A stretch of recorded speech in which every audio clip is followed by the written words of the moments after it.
Hey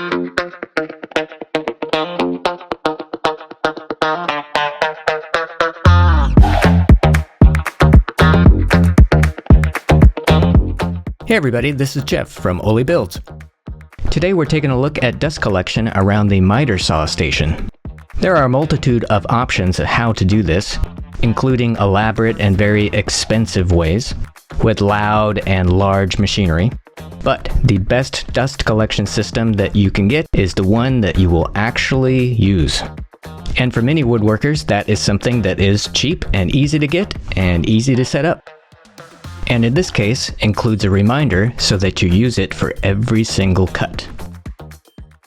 Now that we've got the workshop vacuum all unboxed and put together, it's time to make a space for it to go. We already had this miter saw station built.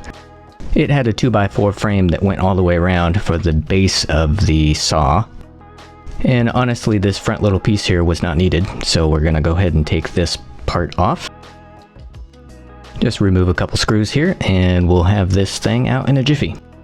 And next we'll go ahead and get this Dust Deputy dust separator out of the way. This is an optional piece that we will use later. Time to test fit the shop vac in its new little home. Here's an important step.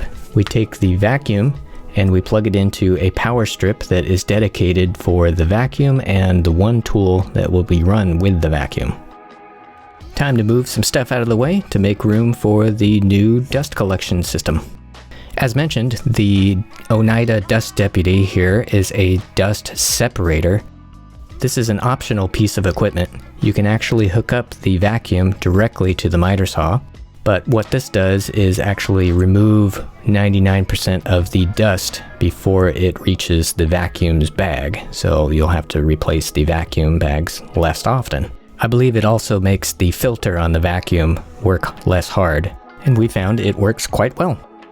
Here's the most difficult part of the whole build, finding pieces that go from the vacuum to the saw, and from the saw to the dust separator. Everybody uses a different size hose connection for their particular brand or their particular tool. There are many different couplers and adapters available, but none of them really seem to do the job.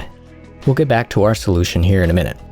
In order for the dust collection system to turn on every single time that you use the saw, you take the vacuum and the saw and you plug them into the same power strip. The on-off or reset button on that power strip will now be the new master power. You'll now turn that switch on prior to each cut. And you'll go down to the vacuum and you turn it on and you leave it set that way. Don't touch it. As mentioned before, there's all sorts of vacuums and miter saws and dust collection separators. We happen to be using a DeWalt miter saw and a DeWalt vacuum cleaner and the Oneida Dust Deputy. And what happened to work out for this particular combination of tools was the Festool vacuum hose. We take the inlet end of the hose and we stick that directly into the DeWalt saw. It's a nice snug fit. There are different lengths of these hoses. If you were just using it for this one purpose, you'd probably get a shorter hose. But in our case, we are going to use it for several tools along this wall. And it also makes for handy cleanup around the saw itself. You can just unplug one end of the hose and vacuum to your heart's content. And the outlet of the Festool hose fits directly on top of the Oneida dust separator. The one thing to think about with a sliding saw like this is that you have to have a lot of wall space behind it. So the miter station really needs to be set up for this hose to be able to move back and forth without getting in the way.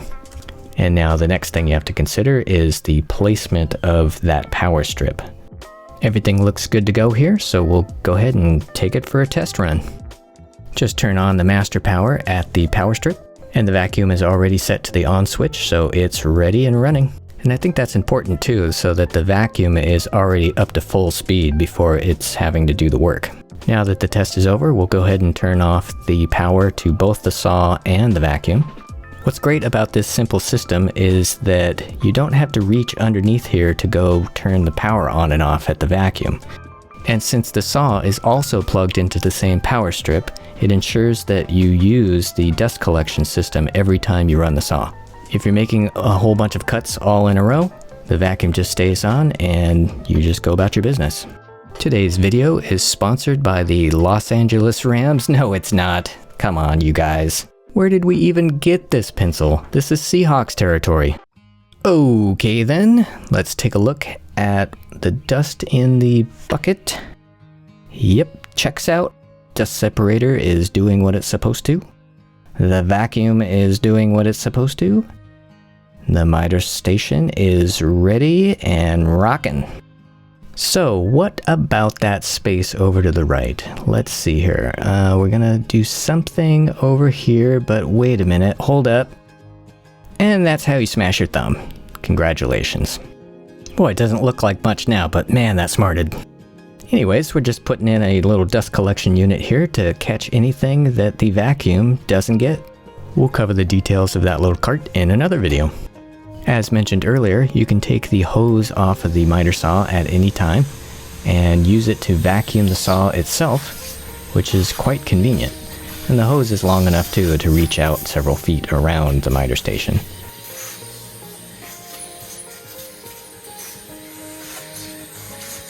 And as soon as you're done tidying up the station, you take the hose and stick it right on the back of the saw. Easy peasy.